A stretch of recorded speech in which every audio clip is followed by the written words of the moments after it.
A little thorn can cause much suffering. A small cloud may hide the sun.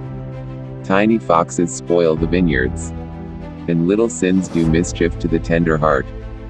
These small sins burrow in the soul and fill it with what is hateful to Christ, and thus our comfortable fellowship and communion with Him is spoiled. A great sin cannot destroy a Christian, but a little sin can make him miserable.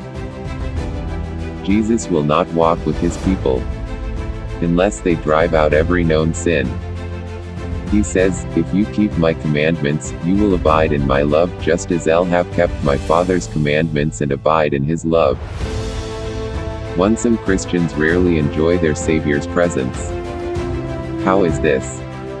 Surely it must be an affliction for a tender child to be separated from his Father.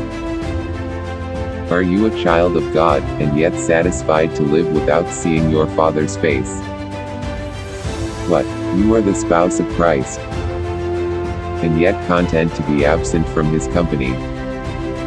Surely, you have fallen into a sad state, for the pure spouse of Christ mourns like a dove without her mate when he has left her.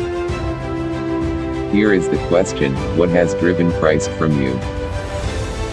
He hides His face behind the wall of your sins. That wall may be made up of little pebbles as easily as of great stones.